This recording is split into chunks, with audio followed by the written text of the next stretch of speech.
大家平安，欢迎收听4月初2的迦南之声。我是尤破宏牧师，今天要跟大家分享的是开口说对的话。约伯记第8章1到22节。我们先来读今天 RPG 的金句：出言不慎如利剑伤人，言语明智如济世良药。箴言12章18节，一句话说得合宜，就如金苹果在银网之里。箴言25章11节。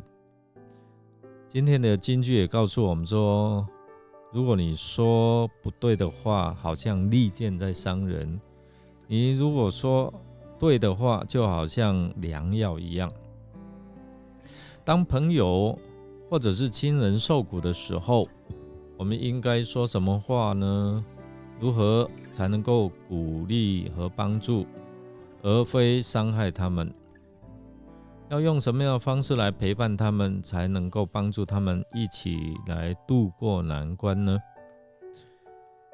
生活总是充斥着意想不到的事情。想象如果你处在与疾病奋斗的当中，你试图去理解到底发生了什么事，我怎么会面对这样的一个困境？但是这时候有位朋友会对你说：哎呀，你是个好人，这种事不应该临到你的身上啊。或者是你正经历一个巨大的损失，未曾感受过的悲痛席卷而来。可能有人会安慰你说，这些苦难未来会变成祝福的，或者是说苦难是化妆的祝福。我们听过这些类似的话，但是虽然很真实，却无有实质的安慰。这正是告诉我们，安慰遭受痛苦的人是多么困难。我们要说什么话才对呢？我们说对了话了吗？今天的经文来描述比勒达对约伯的回应。他试图反驳约伯对上帝的抱怨，并且他呼吁你应该要谦卑接受上帝的惩罚和试炼。比勒达强调上帝是公义公平的，他只对那一些犯罪和不敬虔的人施行惩罚。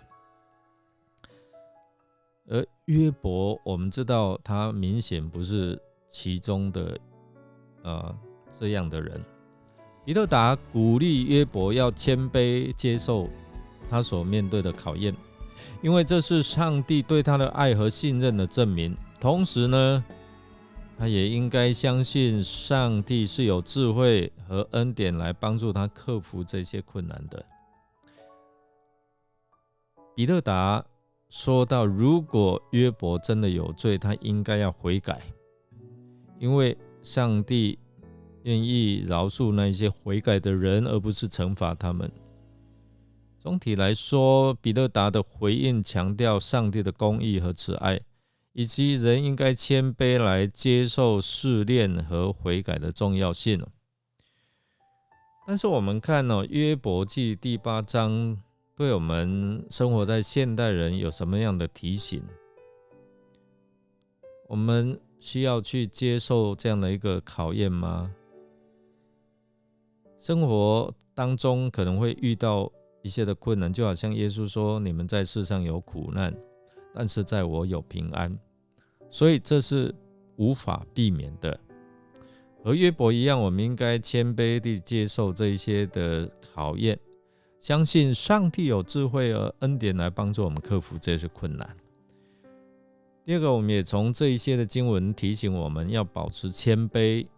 比勒达的回应提醒我们要保持谦卑的态度，不管是遇到什么样的状况，都不要骄傲自大，要相信上帝是公义公平的，他会为那一些谦卑人带来祝福和恩典。第三个提醒我们要悔改，如果真正是我们自己的错误偏离了上帝的道路，那就应该要悔改，因为上帝总是愿意饶恕那一些悔改的人。我们看到第8章提醒我们在生活当中要谦卑，要相信上帝的公义和慈爱，并且在遇到困难，特别是自己错误的时候，应该要悔改，回转归向神，寻求上帝的帮助。但是呢，如果我们是约伯，听了比勒达的话之后，可能我们感受到复杂的情绪。如果你真正清白啊，你真正是敬畏神的，那我们可能会感谢比勒达的鼓励和提醒，尤其是他阐述到上帝的公义和慈爱的真理，这些话我们都可以接受。但是呢，如果像约伯的情况一样，那么可能我心里会感受到一些的愤怒和不满，就说不是我的缘故呢，你们硬要怎样？好像台语说北宝贝嘎尼嘎哦，好像要在伤口上撒盐。因为比勒达的话语似乎没有真正理解约伯的处境和感受，就好像可能你被冤枉、被指责，他们不了解你的处境一样。他可能把我视为一个有罪的人，或者是需要悔改、回转归向神，而我自己却认为我是一个敬虔的人，就好像约伯一样，我不应该这样被轻易的被评论，或是批判，或者是审判这样。比勒达的话可能也会让我们感到无助和孤独，因为他似乎不真正关注在我们的困境和痛苦，而只是把它当成一个道德的课题来讨论。所以我们看约伯，他听了比勒达的话之后，可能他的感受会很复杂。如果是约伯，我也可能会这样。我们希望真的是不愤怒，不被误解，而能够以这样的祈求上帝来帮助我们，真的是提醒我们不要论断，不要先入为主的观念，特别是在我们安慰别人的时候，要谨言慎行，开口说对的话，才能够安慰到人。让我们来默想，在安慰人的时候，我们开口说对的话了吗？你真正了解对方当时的内心感受了吗？我们一起来祷告。亲爱的天父，当我们看到约伯被误解和遭受苦难的经历时，我们真的感受到无比的忧伤和心痛。我们感到自己也常常被人误解、被人怀疑、被人轻视和嘲笑。